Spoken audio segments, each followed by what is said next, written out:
Hello everyone, this is Chandni and welcome to science anywhere. So guys, इस video में हम बात करेंगे थर्ड सीरीज़ की।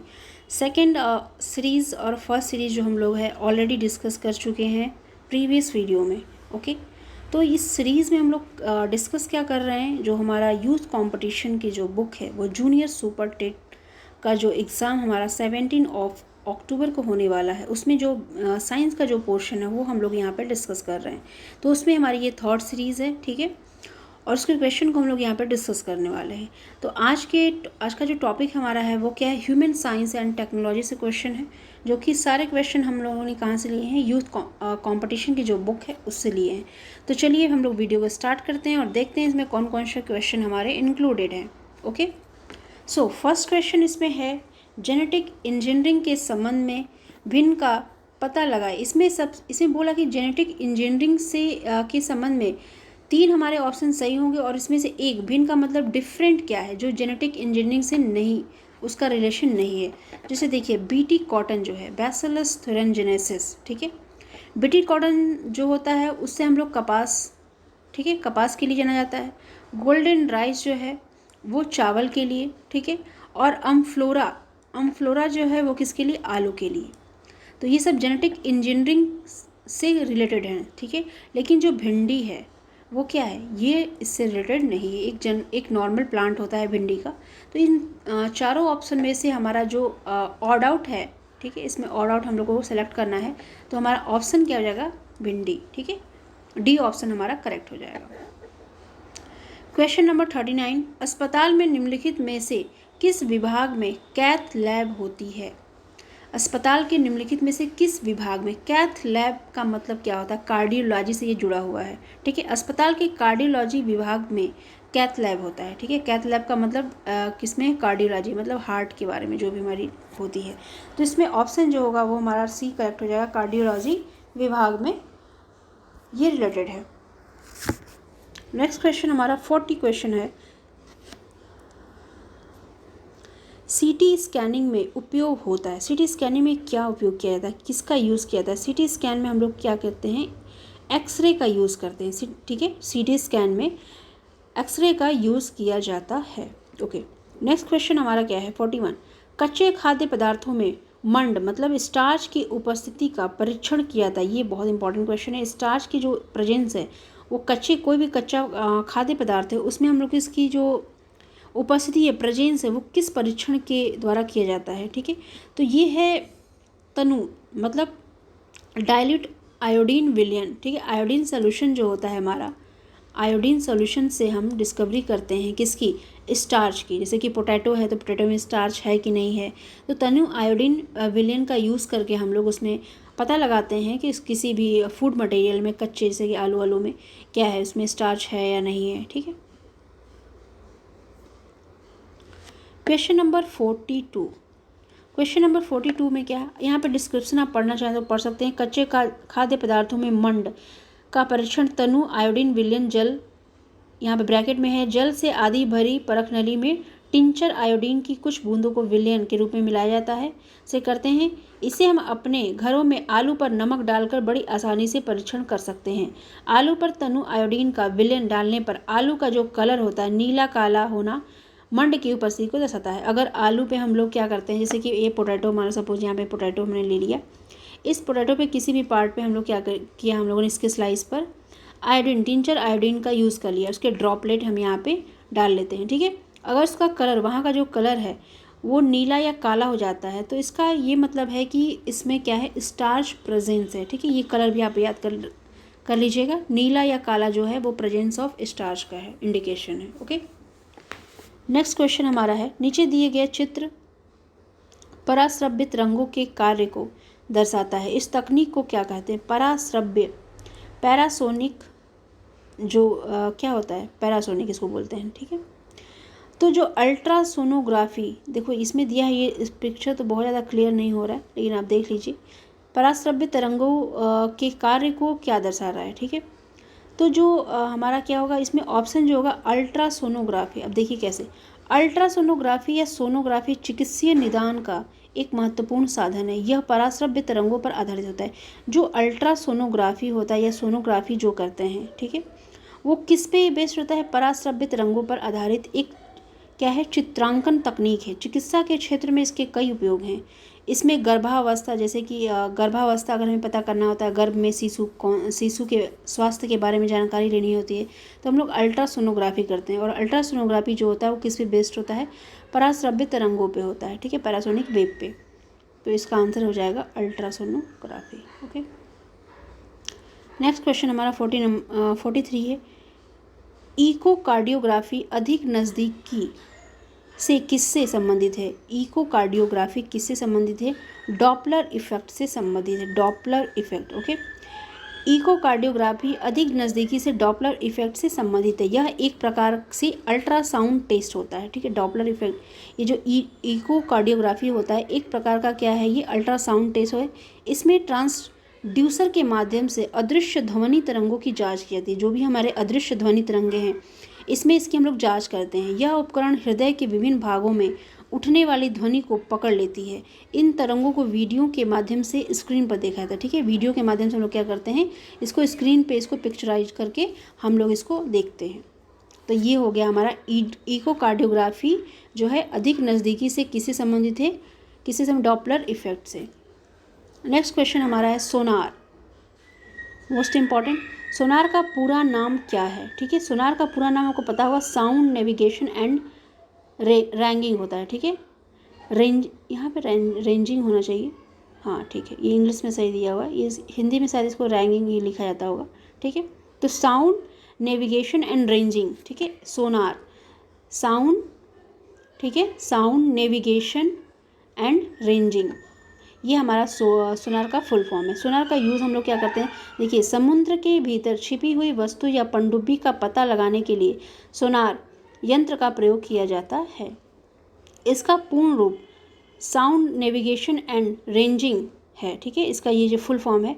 इस यंत्र के द्वारा उच्च आवृत्ति की पराश्रवित रंगों को समुद्र में भेजा जाता है, जो वस्तु से टकराकर प्रतिध्वनि के रूप में वापस लौट आती है, जिसमें समुद्र में वस्तु की वास्तविक स्थिति की जानकारी हमें क्या, अगर हमें समुद्र के अंदर बहुत गहराई तक हमें कुछ पता करना है, ठीक है, वस्तु की स्थिति को पता करना है, तो हम लोग सोनार के माध्यम से करते हैं, क्योंकि इसकी जो रेंज होती है वो बहुत हाई होती है।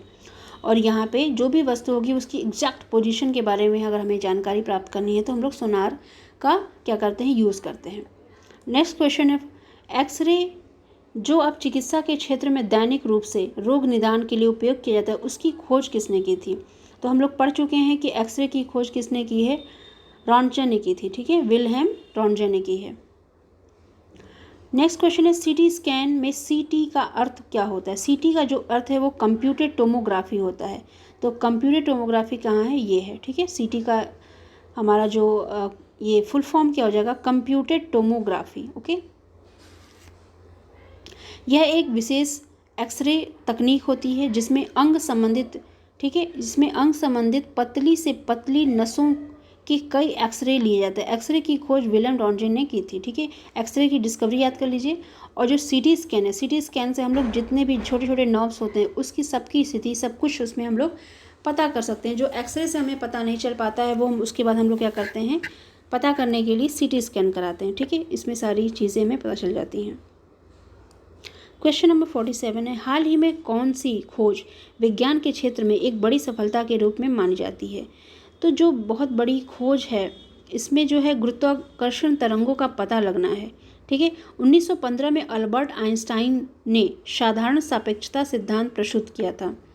तो 1915 में अल्बर्ट आइंस्टाइन ने साधारण सापेक्षता का सिद्धांत प्रस्तुत किया। इस सिद्धांत की मदद से 11 फरवरी 2016 को लीगो ऑब्जर्वेटरी के शोधकर्ताओं ने दो ब्लैक होल्स की टक्कर से निकलने वाली गुरुत्वाकर्षण का पता लगाया, ठीक है। दो ब्लैक होल की टक्कर से निकलने वाली गुरुत्वाकर्षण का पता लगाया। तो इसमें जो लेटेस्ट डिस्कवरी है वो क्या है? गुरुत्वाकर्षण तरंगों का पता लगाना, ठीक है। क्वेश्चन नंबर 48 है, निम्नलिखित में कौन सा विकल्प भारत का सबसे बड़ा परमाणु ऊर्जा संयंत्र है? तो सबसे बड़ा जो है ये देख लीजिए, यहाँ पे तारापुर परमाणु पावर स्टेशन है, राजस्थान है, कैगा जनरेटिंग स्टेशन है, और ये क्या है? कुडनकुलम परमाणु ऊर्जा संयंत्र है। तो इसमें से सबसे बड़ा भारत का कौन सा क्या है? परमाणु ऊर्जा संयंत्र है। तो आप यहाँ पे देख सकते हैं ये सबसे बड़ा है वो तारापुर का है, ठीक है, तारापुर परमाणु संयंत्र। ये 1400 मेगावाट का है, क्षमता का है, ठीक है। 1400 मेगावाट क्षमता के साथ भारत का सबसे बड़ा परमाणु ऊर्जा संयंत्र है। यह महाराष्ट्र के कहाँ है, पालघर जिले में स्थित है, ठीक है। यह महाराष्ट्र, कभी पूछा जा सकता है कि तारापुर परमाणु संयंत्र जो है वो कहाँ, किस राज्य में स्थित है, तो ये महाराष्ट्र के पालघर जिले में स्थित है। क्वेश्चन नंबर 49, क्वेश्चन नंबर 49 क्या है, 1998, ठीक है, 1998 में पोखरण में भारत द्वारा किए गए परमाणु परीक्षण का कोड क्या था। अब कोड आपको पता होना चाहिए, ऑपरेशन शक्ति था, ठीक है, ऑपरेशन शक्ति। 2 मई 1998 को राजस्थान के पोखरण परीक्षण रेंज में दूसरा परमाणु परीक्षण किया गया था। इसका कोड नाम ऑपरेशन शक्ति ही दिया गया था, ठीक है। क्वेश्चन नंबर 50 है, भौतिकी अनुसंधान प्रयोगशाला इनके द्वारा स्थापित की गई है। भौतिकी अनुसंधान प्रयोगशाला इनके द्वारा स्थापित की गई थी। कहाँ की गई थी, तो कहाँ की गई थी, किसके द्वारा की गई थी, विक्रम साराभाई के द्वारा, ठीक है। भौतिकी अनुसंधान प्रयोगशाला जो है वो विक्रम साराभाई के द्वारा physical research laboratory PRL Bharat सरकार के अंतरिक्ष विभाग के अंतर्गत एक अनुसंधान संस्था है। यहाँ अंतरिक्ष एवं इससे संबंधित विज्ञानों पर अनुसंधान किए जाते हैं, ठीक है। और इसकी स्थापना 1947 में विक्रम साराभाई ने की थी। फिजिकल क्या है, फिजिकल रिसर्च लैबोरेटरी की जो स्थापना है वो 1947 में हुई थी और किसके द्वारा हुई है, विक्रम साराभाई के द्वारा, ठीक है। नेक्स्ट क्वेश्चन हमारा है 51, लेजर के प्रयोग से की जाने वाली 3D इमेजिंग प्रक्रिया क्या कहलाती है। लेजर जो हम लोग यूज़ करते हैं LASER, ठीक है, अब हम लोगों ने पीछे पढ़ा हुआ है। लेजर के प्रयोग से की जाने वाली 3D इमेजिंग प्रक्रिया क्या कहलाती है, तो ये प्रक्रिया जो है वो होलोग्राफी कहलाती है। लेजर के प्रयोग से की जाने वाली 3D इमेजिंग प्रक्रिया होलोग्राफी कहलाती है। इस तकनीक में किसी वस्तु से निकलने वाले प्रकाश को रिकॉर्ड करके पुनर्निर्मित किया जाता है, जिससे उस वस्तु के रिकॉर्डिंग माध्यम से सापेक्ष छवि में वही स्थिति प्रतीत होती है, ठीक है। इसका आविष्कार हंगरी के भौतिक विज्ञानी डेनिस गैबर ने 1947 में किया था। अब नेक्स्ट क्वेश्चन है, GPS का पूरा नाम क्या है। GPS का पूरा नाम क्या होता है, GPS का होता है ग्लोबल पोजिशनिंग सिस्टम, ठीक है। G से क्या होता है, ग्लोबल पोजिशनिंग और सिस्टम, तो देखिए कहाँ पे दिया है ग्लोबल, ये है D, ग्लोबल पोजिशनिंग सिस्टम, ठीक है। यह एक वैश्विक नौवहन उपग्रह प्रणाली है। GPS जो है एक नौवहन उपग्रह प्रणाली है जिसका विकास संयुक्त राज्य अमेरिका के रक्षा विभाग ने किया है, ठीक है, रक्षा मंत्रालय ने, DRDO ने किया है, सॉरी, ये संयुक्त राज्य अमेरिका के रक्षा विभाग है, ठीक है, भारत का हमारा DRDO है, लेकिन ये USA के द्वारा किया गया है। वर्तमान समय में GPS का प्रयोग बड़े पैमाने पर होने लगा है, ठीक है। अब तो बहुत बड़े बड़े पैमाने पर GPS का हम लोग प्रयोग करने लगे हैं। और GPS की डिस्कवरी किस देश ने की है, USA ने की है। USA का जो रक्षा मंत्रालय है उसने किया है, ठीक है। क्वेश्चन नंबर हमारा 53 है, लेजर क्या है, इंटरफेरोमीटर, ठीक है, इंटरफेरोमीटर ऑब्जर्वेटरी हॉल में, क्वेश्चन क्लियर नहीं हो रहा है, एक सेकेंड,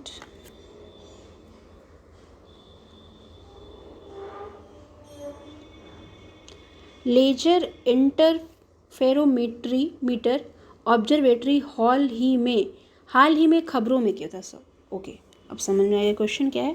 लेजर इंटरफेरोमीटर, ठीक है, लेज़र इंटरफेरोमीटर ऑब्जर्वेटरी हाल ही में खबरों में क्यों था।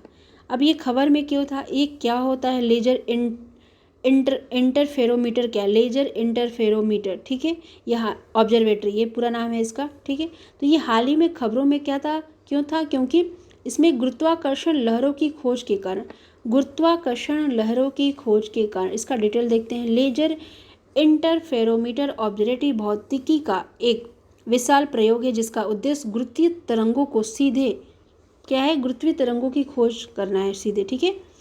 यह एक MIT, कॉलटेक तथा बहुत से अन्य संस्थान की सम्मिलित परियोजना है। एक संस्था के द्वारा नहीं किया गया, बहुत सम्मिलित परियोजना है, बहुत सारे इसमें इंस्टीट्यूट इन्वॉल्व हैं, ठीक है। यह अमेरिका के नेशनल साई फाउंडेशन NSF द्वारा प्रयोग प्रायोजित है, ठीक है। ये अमेरिका के नेशनल साई फाउंडेशन के द्वारा प्रायोजित है। तो ये क्या है, laser interferometer observatory.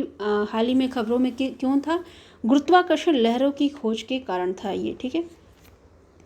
Question number हमारा 54 आता है, वह कौन सा उपकरण है जो ऊर्जा के एक रूप को दूसरे रूप में परिवर्तित करता है, आमतौर पर एक सिग्नल ऊर्जा के रूप में दूसरे सिग्नल को कन्वर्ट करता है। तो ये हमारा हो जाता है एक फॉर्म से दूसरे फॉर्म में, ये हमारा क्या करता है, ट्रांसड्यूसर करता है। ट्रांसड्यूसर एक ऐसा उपकरण होता है जो ऊर्जा के एक रूप को दूसरे में परिवर्तित करता है। आमतौर पर यह एक ऊर्जा के रूप में सिग्नल सिस्टम है जो दूसरे सिग्नल, एक सिग्नल को दूसरे सिग्नल में बदलने का कार्य करता है। तो कौन करता है, ट्रांसड्यूसर।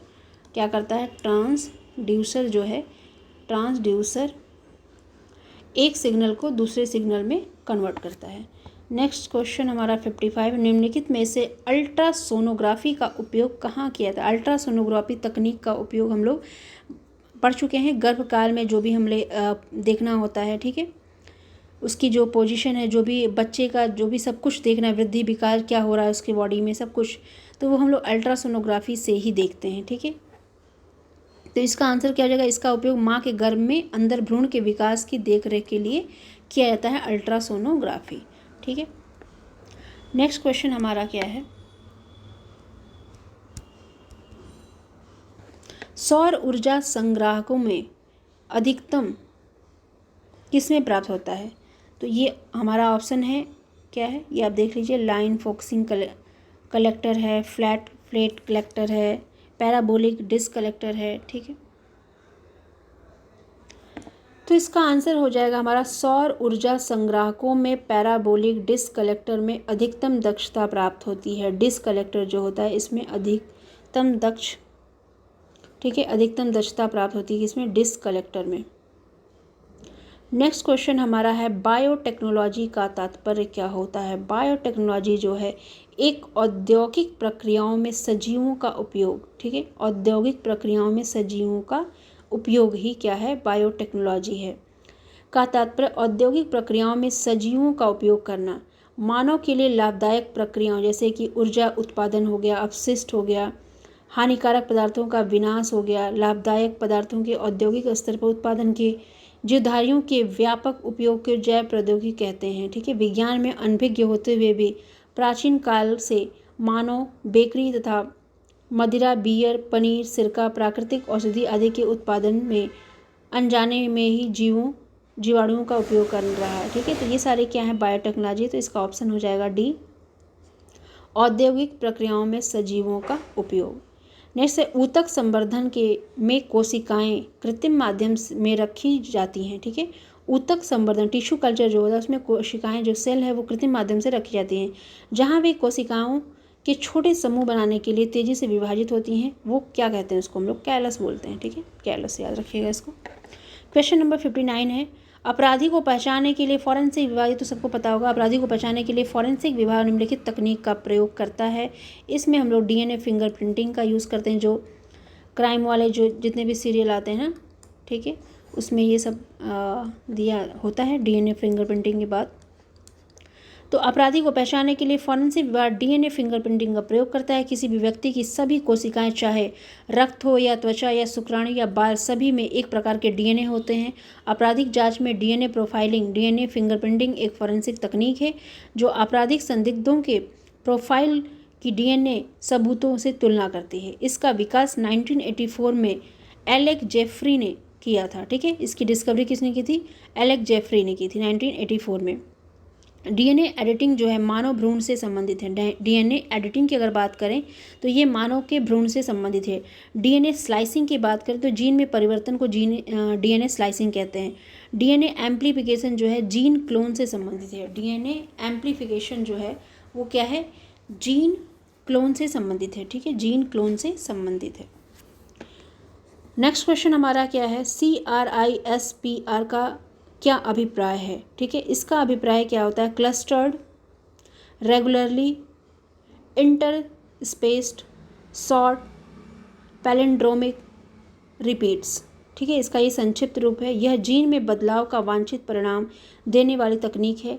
यह डीएनए एडिटिंग के लिए प्रयुक्त अब तक की सभी तकनीकों में सभी तकनीकों में सस्ती, तीव्र एवं अत्यधिक सटीक तकनीक है। यह तकनीक डीएनए के सीक्वेंस में काट छाट एवं कुछ कोशिकाओं के योजन तथा परिवर्तन में वांछित प्रभाव उत्पन्न करने में सक्षम होती है। तो जो ये है इसका शॉर्ट फॉर्म क्या है, clustered regularly inter space short palindromic repeats. ठीक है। क्वेश्चन नंबर 61 है, अनुवांशिकी अभिजेनेटिक इंजीनियरिंग का दूसरा नाम क्या है। तो जेनेटिक इंजीनियरिंग का दूसरा नाम होता है पुनः संयोजक, मतलब डीएनए प्रौद्योगिकी। ठीक है, जेनेटिक इंजीनियरिंग। 62 हमारा क्या है, निम्नलिखित में से कौन सी प्रक्रिया में कोशिका किसी अन्य जीवित भाग या एक पूर्ण जीव की सटीक प्रति की उत्पत्ति समाविष्ट है। तो इसका आंसर हमारा क्या हो जाएगा, क्लोनिंग। क्या दिया है, कौन सी प्रक्रियाओं में कोशिका किसी अन्य जीवित भाग या एक पूर्ण जीव की सटीक प्रति है। तो प्रति जो कॉपी होती है, कॉपी को ही बोलते हैं क्लोनिंग बोलते हैं। क्लोन एक ऐसी जैविक रचना है जो अपने एकमात्र माता पिता जनक से अलैंगिक विधि के द्वारा जनित होता है। ठीक है, अलैंगिक प्रोसेस के द्वारा इसको उत्पन्न किया जाता है। यह अपने जनक से शारीरिक व अनुवांशिक रूप से पूर्णतः समरूप होगा। इसका जो अनुवांशिक स्टेटस होगा, ठीक है, वो पूरी तरह अपने माता पिता की तरह ही होगा। इस प्रकार की किसी भी जीव का प्रतिरूप बनाना, जैसे कि हम लोग कॉपी बनाते हैं, ठीक है, अपने माता पिता की अगर कॉपी बनाते हैं तो उसको हम लोग क्या बोलते हैं, क्लोन बोलते हैं, और इस प्रोसेस को क्लोनिंग बोलते हैं। ठीक है, क्लोनिंग।